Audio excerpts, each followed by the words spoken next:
सत्र के अगले वक्तव्य के लिए मैं माइक पर आमंत्रित करती हूँ हमारे हिंदी विभाग के professor doctor Bhim Singh sir. बिना किसी औपचारिकता के मैं अपनी बातें आपके समक्ष रखूंगा। ये जो सेमिनार है इसका प्रपत्र मैंने जो बनाया है वो है राजपूताना में साहित्यिक साक्ष्य, जो प्रतिबंधित साहित्यिक साक्ष्य उसके नजरिए से। राजपूताना मैं शब्द इसलिए इस्तेमाल कर रहा हूं क्योंकि राजपूताना उस समय की जितनी प्रोविंस थी, जितने गजेटियर मैंने देखे 1880 के आसपास का, 1903 के आसपास का और बाद में 1923 के आसपास के, वहां कोई उस तरीके की रूपरेखा नहीं है कि राजस्थान बन रहा है। मैं ये नहीं कहता हूं, तो मुझसे मेरे एक मित्र हैं आशुतोष जी, उन्होंने कहा थोड़ा लगता है जातीय बू आ रही है इससे। मैंने कहा जातीय बू नहीं आ रही है, क्योंकि राजस्थान बनने की कहानी सियासत जो रियासती चीजें थी उनसे तैयार हुई थी। राजस्थान बहुत बाद में बना और बना आजादी के बाद भी। तो थोड़ा सा अगर जो इतिहास के लोग हैं वो इसको ज्यादा तरीके से व्याख्यायित करेंगे, मैंने इस रूप में इसको राजपूताना शब्द इस्तेमाल किया है।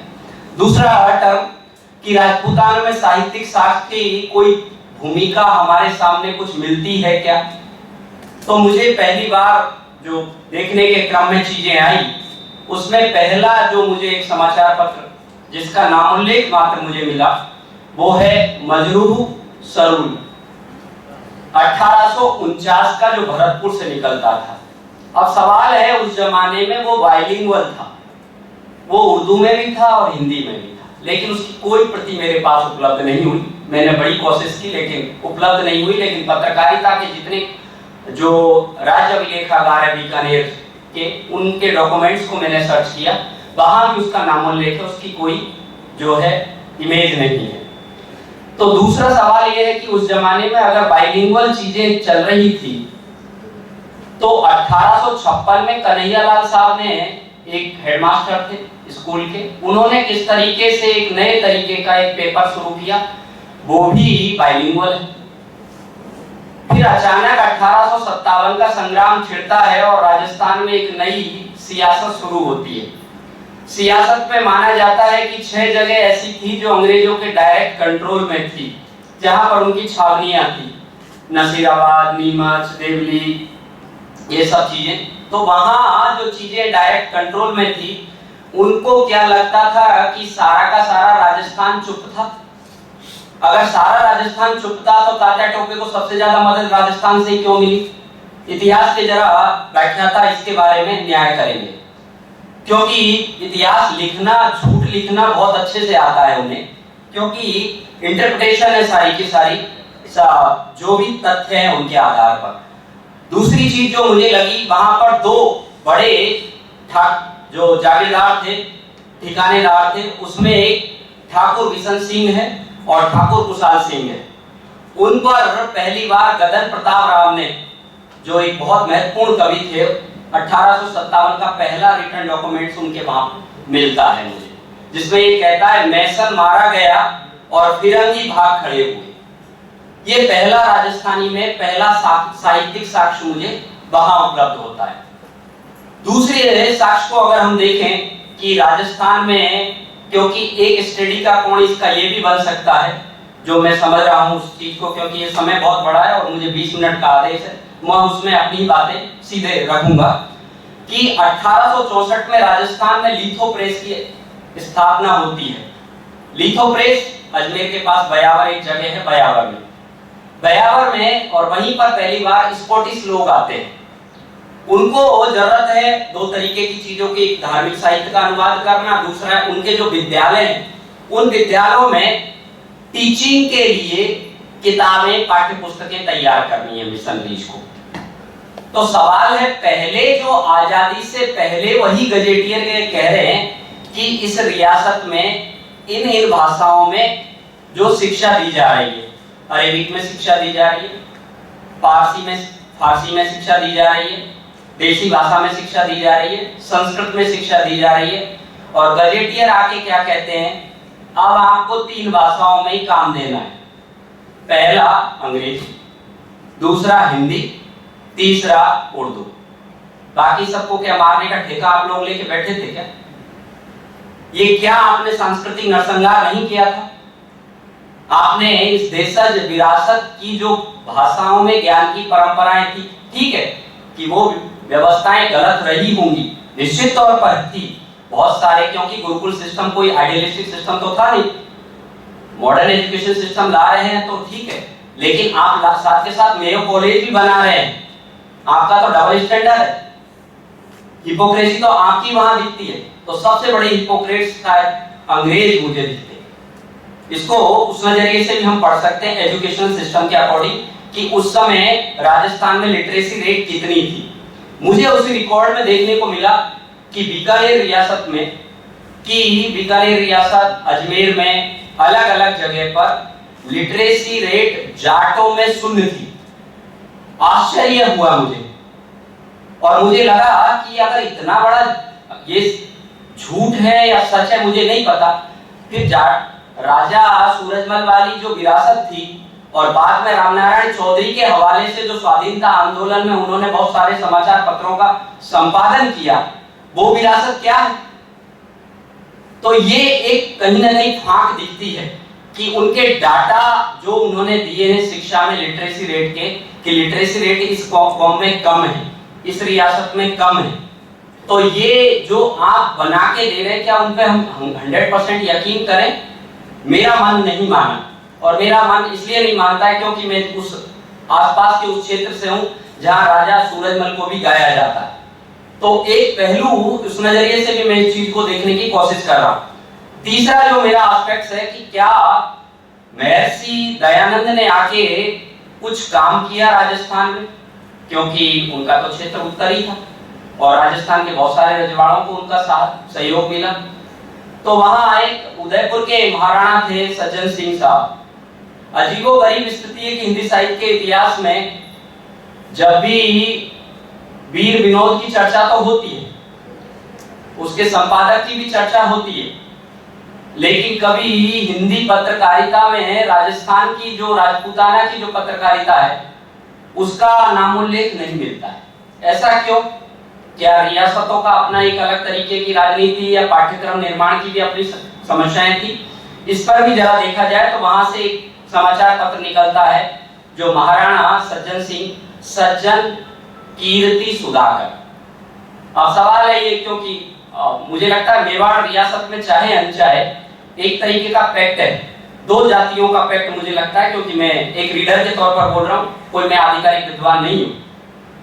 दूसरा कि एक तो राजपूत कम्युनिटी और दूसरा ब्राह्मण कम्युनिटी के बीच गंभीर गठजोड़ है। उसको आप चाहे जैसे भी रूप में देखना चाहे, लेकिन एक कहीं ना कहीं इस तरीके की चीज है। सवाल है फिर उसके बाद और कौन कौन से समाचार पत्र आते हैं। 1885 मौलवी साहब का एक समाचार पत्र आता है जो कहता है कि जो हमारी रियासतें हैं ये चाहे अनचाहे बहुत हद तक जनता का शोषण कर रही है, तो इनके खिलाफ हमें कोई मूवमेंट क्यों नहीं करते, हम लोग क्यों आंदोलन क्यों नहीं करते हैं, क्यों नहीं इनके खिलाफ लिखते हैं। तो इस पर वो पहली बार करते हैं और उनको हर्जाने के तौर पर उनका समाचार पत्र बंद कर दिया जाता है। ये शुरुआती फेज है। अब सवाल है कि वहां प्रजा हितैषी, देश सेवा, भांति भांति के पेपर आर्य समाज से प्रभावित होकर लिखे जा रहे हैं। उसमें हमारी जो सामाजिक जड़ताएं हैं, सामाजिक बुराइयां हैं, उनको लेकर एक फेज चलता है। मैं एक ही मूवमेंट पर केंद्रित करूंगा, वो मूवमेंट है बिजोलिया आंदोलन।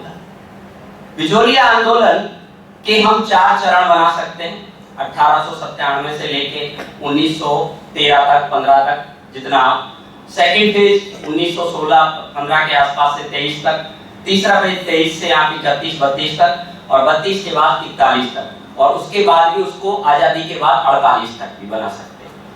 क्योंकि अलग अलग इतिहासकारों ने, जैसे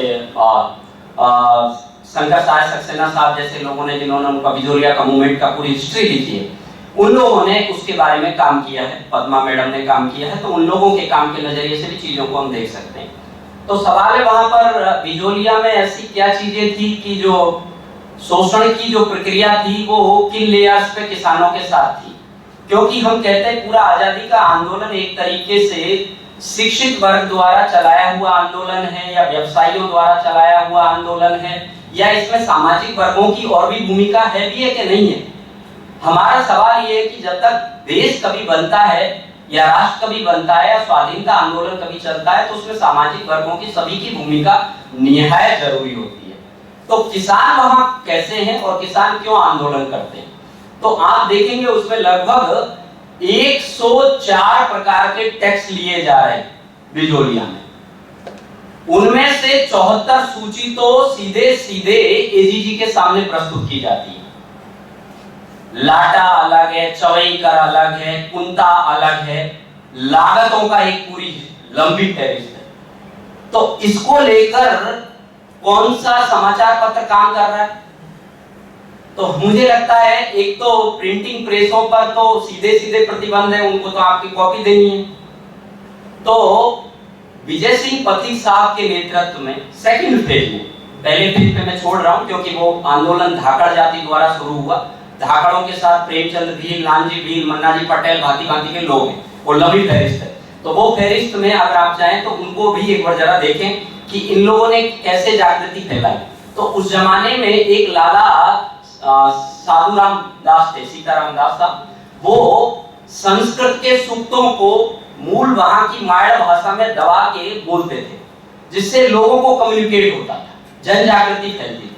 तो ये काम जो उन्होंने किया, उन्होंने कहा विजय सिंह पथिक साहब क्योंकि क्रांतिकारियों के साथ थे और क्रांतिकारियों को ये आंदोलन को तो आजकल हिंसात्मक रूप में देखा जा रहा है, और क्योंकि सभी लोग हम लोग शुद्ध ज्यादा हो गए, मुझे लगता है कोई भी आंदोलन हिंसा तो मांगता है। ऐसा हो नहीं सकता कि तेलंगाना आंदोलन ने हिंसा नहीं मांगी और स्वाधीनता आंदोलन ने हिंसा नहीं मांगी। हर आंदोलन ने हिंसा मांगी है और शहादत दी है, उत्सर्ग किया है। उस उत्सर्ग को भी जरा याद रखने की आवश्यकता है। विजय सिंह पथिक को भूप सिंह से विजय सिंह पथिक बनना पड़ता है, अज्ञात नामों से लिखना पड़ता है, और वो पहली बार एक ऊपर माल का डंका नाम से एक जो है पत्र प्रकाशित करते हैं, जो लोगों के बीच जो वहां के संदेश वाहक है वो पहुंचाते हैं पूरी जनता के। पंचायतों का गठन करते हैं किसान पंचायतों का। किसान पंचायतों के अलावा वो कहते हैं हम लागत नहीं देंगे, टैक्स नहीं देंगे। ये हिंदुस्तान के किसी भी आंदोलन में नहीं, जो बिजोलिया मूवमेंट में। और मेरे पास रिकॉर्ड है आर्काइव के, जिसमें गांधी जी इनको पत्र लिखते हैं और बाकायदा कहते हैं कि जो है पथिक भाई, मैं आपको ये लेटर लिख रहा हूँ, आपने तो बिजोलिया में वो काम कर दिया जो मैं आज तक नहीं कर पाया। वो पूरे के पूरे रिकॉर्ड है, लगभग 130 के आसपास लेटर्स हैं। वो बीकानेर आर्काइव से वो पूरे के पूरे राज्य लेखागार में संकलित हैं, आप देख सकते हैं, बाकायदा ऑनलाइन है, वो डिजिटलाइजेशन उसका हो चुका है। तो एक तरीके की प्रक्रिया ये है कि विजय सिंह पथिक साहब कर क्या रहे थे, तो उनका एक काम ये था कि मुझे दो काम करने हैं। एक तो किसानों के भीतर से ही मुझे एक लीडरशिप पैदा करनी है, तो उसमें माणिकलाल वर्मा साहब भी पैदा होते हैं, उससे नानक जी भील भी पैदा होते हैं, प्रेमचंद भील भी पैदा होते हैं, रामनारायण चौधरी साहब भी पैदा होते हैं उसी आंदोलन से। तो एक जो आप जन विश्वास के लिए, और वही आंदोलन राजस्थान की सारी जमीन पे, बेगू आंदोलन, सिरोही आंदोलन, बूंदी आंदोलन, जयपुर रियासत, इन सब की पृष्ठभूमि तैयार करता है। इसके बाद में इन चीजों को छोड़ते हुए मैं आगे बढ़ता हूं, क्योंकि प्रजा सेवक जैसे समाचार पत्र थे, कन्हैयालाल सेठिया सुजानगढ़ में एक अलग तरीके का काम कर रहे थे, उनकी किताबें प्रतिबंधित हुई। स्वाधीनता के गीत नाम से एक कलेक्शन आया है जिसमें राजस्थान की जितनी कविताएं हैं वो सारी प्रतिबंधित हुई थी, कुछ हिंदी में, कुछ राजस्थानी में, वो आप आर्काइव पर देख सकते हैं। तो मैं उसका सिर्फ नामोल्लेख करके ही आगे बढ़ रहा हूँ। इसके बाद अगर हम देखें तो प्रजामंडलों की जब स्थापना होती है तो राजस्थान में एक नया काम हर रियासत में होता है, क्योंकि राजस्थान में 3 लेयर से सत्ता की जो शोषण के केंद्र में है। ब्रिटिश सरकार का रेजिडेंट या उसका जो रहने वाला अधिकारी है, उनको भी आपको बेगार देनी है। दूसरा है रियासत प्रमुख या महाराणा या महारावल या जो, और थर्ड लेयर है ठिकानेदार। ठिकानेदारों के पास राजस्थान की 70% जमीन है, उस दौर के रिकॉर्ड कहते हैं। तो सबसे ज्यादा शोषण कोई अंग्रेज डायरेक्ट नहीं कर रहा, ठिकानेदार कर रहे। इस पे हम चुप हैं और दे रहे हैं अंग्रेजों को दोष। अंग्रेजों को दोष देना यहाँ न्यायोचित नहीं लगता, मुझे ऐसा लगता है, क्योंकि कहीं ना कहीं हम अपनी दुर्बलताओं, अपनी कमजोरियों, अपनी सीमाओं को ढकने की रेशमी चादर जो हम डालने की परंपरा है उसको हमने सीख लिया है। तो एक पहलू इस पर भी जरा हमें सोचने की आवश्यकता है कि प्रजामंडलों ने किस तरीके से राजस्थान में जन जागरण का काम किया और लोगों को साहसी बनाया। औरतों की भागीदारी जितने बिजोलिया आंदोलन में संभवतः हिंदुस्तान के किसी भी मूवमेंट में नहीं दिखाई देगी आपको। और पुरुषों के मारने के बाद निमुचना कांड हुआ, जेल कांड अलवर का, निमुचना, जिसकी बहुत गंभीर उस दौर में सभी जो है समाचार पत्रों ने नोटिस लिया, प्रेमचंद ने भी उस पे अपने संपादकीय में लिखा उस कांड को लेकर। तो सवाल है कि उस दौर में जो राजस्थान में चीजें हो रही थी, इसका ये मतलब नहीं है कि वो राजस्थान तक ही सीमित थी। राजस्थान की पत्रकारिता का एक छोर गुजरात और बॉम्बे प्रेसिडेंसी से भी जुड़ता था, सिंध से भी जुड़ता था, और एक उसका हिस्सा गणेश शंकर विद्यार्थी और विजय सिंह पथिक बहुत गंभीर अच्छे मित्र, क्रांतिकारी थे, अपनी चीजें अलग रखते थे, बहुत सारे लोग थे। केसरी सिंह बाराट का पूरा परिवार, उनकी राइटिंग पूरी की पूरी प्रतिबंधित हुई, उनके बेटे जोरावर सिंह हो, भाई हो, प्रताप हो, वो सब जेल में मर गए। हम कभी कभी उनकी चेतावनी चुंगटिया, पूरा का पूरा टेक्स्ट ही प्रतिबंधित था। तो हम, और बाद में अगर आजादी के दौर में ही देखें और रियासतों में, तो जैसलमेर रियासत में एक महत्वपूर्ण और रचनाकार होते हैं सागरमल गोपा, जिनको जेल में ही मार दिया जाता है, जला के मार दिया जाता है, जिनकी 3 रचनाएं, रघुनाथ का मुकदमा, जैसलमेर का गुंडा राज और आजादी के दीवाने। तो ये टेक्स्टों को नजरिए से भी हमें देखने की आवश्यकता है। शुक्रिया, क्योंकि मुझे लगता है अध्यक्ष महोदय इशारा कर रहे हैं।